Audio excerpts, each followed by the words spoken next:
Joto la jangwani lilipiga kama tanuru wakati Dragon, Kiboko na Lisa waliposhuka kwenye ndege binafsi private jet waliopewa na serikali ya Tanzania kwa siri. Safari hii hawakuwa na pingu wala sare. Walionekana kama watalii matajiri. Dragon amevalia suti nyepesi ya kitani, Kiboko akiwa na miwani ya dhahabu na shati la gharama, na Lisa akionekana kama binti wa kitajiri mwenye laptop ya kisasa. Dubai ni mji wa macho 1000, Lisa alinong'ona huku akiangalia miwani yake ya kisasa iliyokuwa na kamera ndogo. Kila kona kuna CCTV yenye mfumo wa utambuzi wa sura, face recognition. Nikishindwa kuchezea mfumo wao, tutakamatwa ndani ya dakika 5. Fanya kazi yako Lisa, Dragon alisema, sauti yake ikiwa na uzito wa kipekee. Kiboko, tayarisha silaha, hatuko hapa kwa ajili ya ununuzi wa bidhaa. Lisa alifanikiwa kufuatilia data alizozipata Tanzania hadi kwenye jengo la kifahari lililopo katika eneo la jangwa mbali kidogo na mji wa Dubai. Jengo hilo lilijulikana kama Al Fahidi Stronghold, likimilikiwa na mwanachama mwandamizi wa Red Syndicate. Dragon, nimepata picha ya ndani ya jengo kupitia satellite, Lisa alisema wakiwa ndani ya gari aina ya Range Rover nyeusi. Mama yako Elena anaonekana yuko ghorofa ya 3, lakini kuna kitu cha ajabu. Haonekani kama mfungwa, anaonekana kama mgeni rasmi. Dragon alikunja ngumi. Tutaenda kujua ukweli sasa hivi. Saa 3 usiku, Dragon na Kiboko walishuka kutoka kwenye helikopta kwa kutumia kamba mita 500 kutoka kwenye jumba hilo. Walitembea juu ya mchanga wa moto wakitumia vifaa vya kuzuia joto la miili yao kutoonekana kwenye kamera za joto, thermal cameras. Walinzi wa Kiarabu na wazungu wenye bunduki aina ya SCARL walikuwa wakizunguka jengo hilo. Mimi nitachukua upande wa mashariki, wewe chukua magharibi. Tukutane ghorofa ya 3. Na Dragon, usiruhusu hisia zikupumbaze. Inaweza kuwa mtego. Dragon hakujibu. Alimvizia mlinzi mmoja, akamvunja shingo kwa sekunde moja na kuchukua kadi yake ya kuingilia. Alipenya ndani ya jengo kama moshi. Dragon alifika ghorofa ya 3. Alifungua mlango wa chumba kikubwa kilichopambwa na dhahabu na hariri. Katika kiti cha enzi katikati ya chumba hicho alikaa mwanamke mmoja mwenye umri wa miaka 50 hivi, lakini bado alikuwa na urembo na mamlaka. Alikuwa Elena, mama yake Dragon. Derek, mwanangu, Elena alisema kwa utulivu bila hata kushtuka. Ulikufa kwenye ajali ya gari mbele ya macho yangu. Nilizika jeneza lenye jina lako. Ulizika sanduku lenye mawe mwanangu. Elena alisimama na kumkaribia. Nililazimika kupotea ili kukulinda.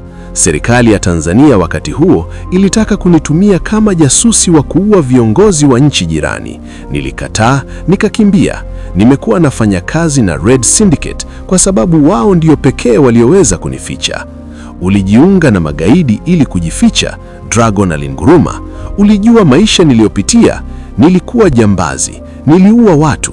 Yote hayo kwa sababu sikuwa na mtu wa kuniongoza.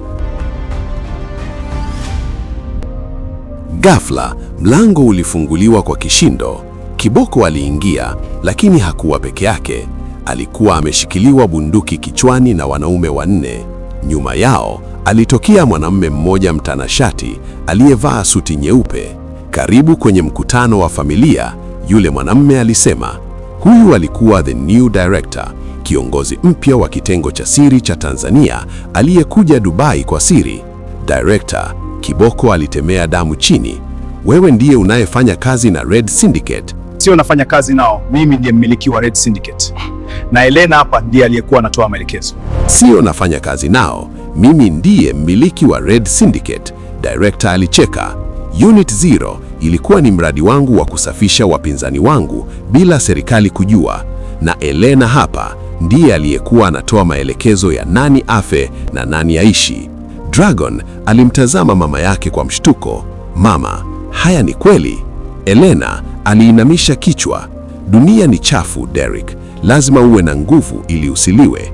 Jiunge nasi, tutaitawala Tanzania tukiwa hapa Dubai. Pesa, mamlaka na usalama vyote ni vyako.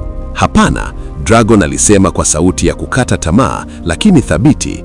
mimi ni jambazi, lakini mimi siyo msaliti wa nchi yangu. Dragon alifanya harakati ya haraka. Alirusha bomu dogo la mwanga, flashbang, alilokuwa amelificha mkononi. Boom! Katika upofu wa sekunde hiyo, Dragon alimpiga teke la kifua mlinzi aliyekuwa amemshika Kiboko. Kiboko naye alichukua fursa hiyo kumpiga ngumi ya taya mlinzi mwingine na kunyakua bunduki yake. Pigeni, waueni wote, director alipiga kelele huku wakitoroka kupitia mlango wa siri. Vita kali ilianza ndani ya chumba hicho cha dhahabu. Risasi zilipasua vioo na samani za thamani. Dragon alikuwa akipigana huku akijaribu kumfikia mama yake, lakini Elena alichukua bastola na kuanza kumfyatulia risasi mwanawe mwenyewe. Umenikatisha tamaa, Derek, Elena alipiga kelele. Dragon alijibanza nyuma ya nguzo ya marumaru. Alihisi moyo wake ukipasuka. Adui yake mkubwa hakuwa director, bali alikuwa mwanamke aliyemleta duniani. Kiboko, tunatoka hapa. Na mama yako? Yeye alishakufa miaka 20 iliyopita. Dragon alifyatua risasi kuelekea kwenye taa la shandelia ambayo ilianguka na kusababisha moto mkubwa. Dragon na Kiboko waliruka kupitia dirishani hadi kwenye bustani ambapo Lisa alikuwa amewasubiri na gari aina ya Lamborghini Urus iliyoimarishwa. Ingieni haraka, director anatoroka na helikopta, Lisa alipiga kelele. Walianza kumfukuza director katikati ya matuta ya mchanga wa jangwani la Dubai. Magari matano ya Red Syndicate yaliwafuata nyuma yakifyatua risasi. Lisa alitumia mfumo wa gari kurusha makombola madogo yaliyoharibu magari mawili ya adui. Dragon, helikopta inapaa, Kiboko alionyesha angani. Dragon alichukua bunduki ya shabaha, sniper rifle, kutoka kiti cha nyuma ya gari lililokuwa linakimbia kwa kasi ya kilomita 200 kwa saa. Alijituliza, akavuta pumzi na kulenga tanki la mafuta la helikopta hiyo. Paa! Risasi ilipenya. Helikopta ilianza kufuka moshi mweusi na kuyumba kabla ya kuanguka na kulipuka katikati ya jangwani. Director alikuwa amekwisha, lakini Elena hakuwemo kwenye helikopta hiyo, alikuwa ametoweka. Saa 12 asubuhi, jua likichomoa jangwani, Dragon, Kiboko na Lisa walisimama kando ya gari lao lililochakaa kwa risasi.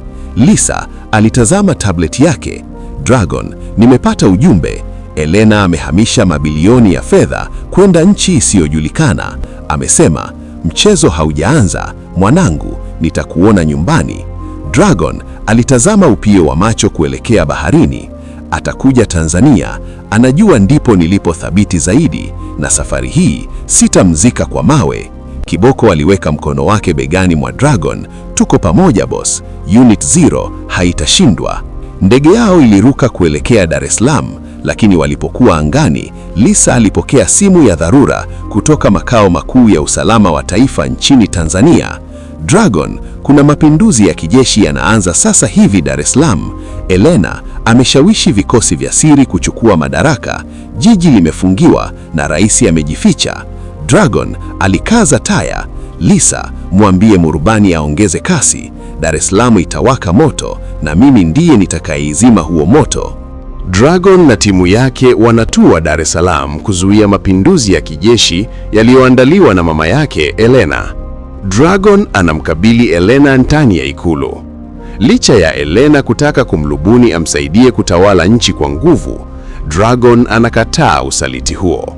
Dragon anamzidi nguvu mama yake na kumkamata badala ya kumuua, akithibitisha kuwa yeye ni mlinzi wa nchi na si muuaji katili. Hatima: serikali inafuta Unit 0 rasmi ili kuficha siri hizo, lakini Dragon, Kiboko na Lisa wanaendelea na uwindaji wa wahalifu wakiwa mafichoni kama mashujaa wa kivuli. Mpaka kufikia hapa ndiyo mwisho wa simulizi yetu ya Chafu Tatu. Nadhani utakuwa umejifunza kitu kwenye simulizi hii. Weka maoni yako kwenye comment hapo chini. Pia usisahau kusubscribe ili usipitwe na simulizi zijazo. Mtunzi na mwandaaji wa simulizi hii ni King Reno, MC Seba.